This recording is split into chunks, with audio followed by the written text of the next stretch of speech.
Teman-teman, kali ini gue mau ngomongin soal AED atau Automated External Defibrillation. Kita lebih sering kenal dengan istilah AED.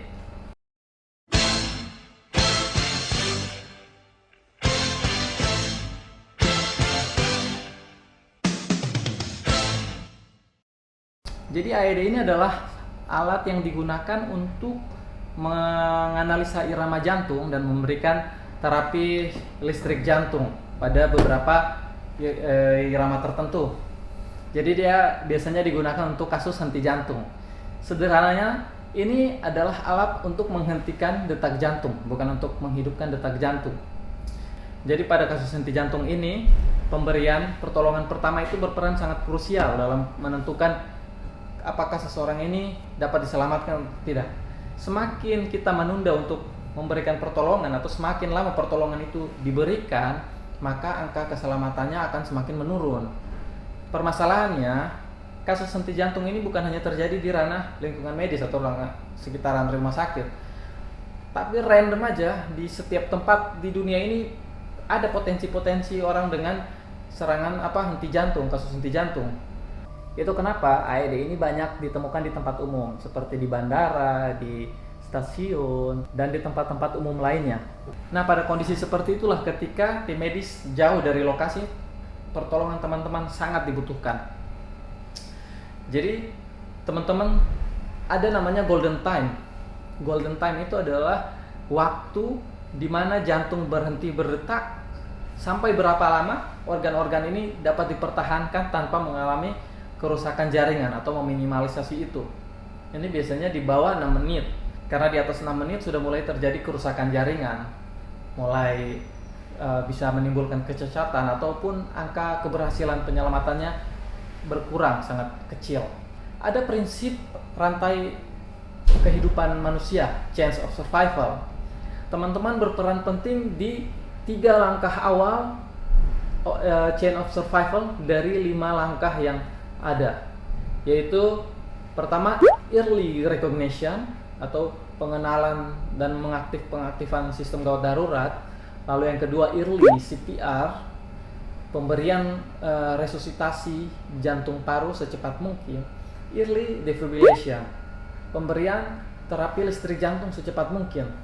Nah, ketiga langkah awal ini yang menentukan apakah korban ini dapat diselamatkan nantinya atau tidak. Kita mulai satu-satu. Yang pertama, early recognition. Jadi ketika teman-teman menemukan korban dengan henti jantung atau korban tidak sadarkan diri, korban pingsan, yang harus teman-teman lakukan, pastikan teman-teman aman untuk memberikan pertolongan, lingkungan sekitar juga aman untuk memberikan pertolongan pada si korban. Setelah itu, periksa kesadaran korban. Apakah dia sadar? Apakah dia hanya sadar ketika diberi rangsangan suara?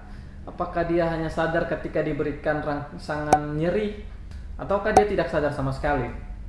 Jika dia tidak sadar sama sekali, maka teman-teman harus memanggil bantuan, minta tolong ke orang lain untuk memanggil bantuan medis secepatnya dan mengambil ini AED namanya. Setelah itu kita masuk ke tahap kedua, early CPR, pemberian kompresi jantung paru secepat mungkin dengan tujuan mengembalikan fungsi jantung paru yang sempat berhenti sesaat agar aliran darah tetap tersalurkan ke otak, oksigen tetap sampai ke otak untuk mempertahankan jaringan-jaringan otak tetap utuh, tidak rusak.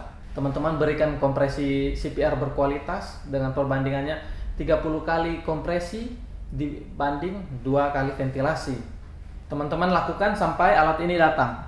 Ketika alat ini datang, maka kita lanjut ke tahap ketiga, early defibrillation. Jadi teman-teman bisa buka baju korban untuk dipasangkan patch elektroda AED ini. Di sini nanti ada gambarannya sesuai dengan gambar lokasi pemasangan di dada kanan atas dan dada kiri bawah. Jadi agak menyimpang begini miringnya, karena posisi jantung kita pada dasarnya di dalam itu agak miring, nggak lurus. Setelah itu nanti tinggal mengikuti instruksi yang diberikan oleh AED ini. Rata-rata pakai, ada yang bahasa Indonesia, ada yang bahasa Inggris, tapi rata-rata pakai bahasa Inggris. Nanti dia akan memberikan instruksi apakah harus di CPR, apakah harus jangan disentuh pasiennya, apakah harus diberikan shock listrik. Kita coba nyalain ya. AED in adult mode. Call for emergency medical assistance. Peel one pad from its liner and attach it to the patient as shown in the picture on the pad. Repeat the process with the other pad. Check the pads. Oke, ini karena gue belum pasang pad ini di... Check the pads. Gue matiin dulu ya. Check the pads. AED powering off. Jadi karena belum dipasang, makanya dia nggak kebaca. Nanti kalau sudah dipasang, sesuai dengan gambar ini, biasanya ada gambarnya. Jadi nggak perlu bingung mau pasangnya kayak gimana. Nanti dikasih petunjuk stop untuk jangan sentuh korban. Dia mau analisa. Setelah dianalisa, nanti dia akan kasih instruksi lagi lanjut CPR. Nanti akan dikasih instruksi lagi apakah ini harus dikasih shock atau tidak. Jika harus dikasih shock, maka teman-teman tinggal pencet tombol ini. Nanti sesuai dengan arahan tapi ya.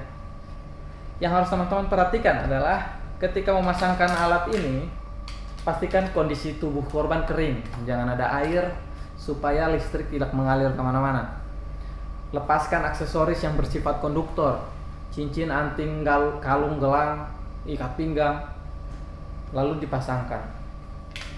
Nah, pada saat dianalisa dan memberikan shock, haruslah kita menghindar dari kontak dengan tubuh pasien karena listrik yang salurkan oleh alat ini bisa tertransfer ke kita juga. Nanti kita lakukan itu, teman-teman lakukan itu sesuai dengan instruksi. Apakah dia akan bilang stop, cukup stop, apakah dia bilang lanjut terus sampai korban sadar atau napas dan jantungnya berespons secara normal, kembali berfungsi secara normal, ataukah bantuan medis sudah datang dan mengambil alih. Jadi semoga dengan video ini banyak nyawa di luar sana yang bisa terselamatkan.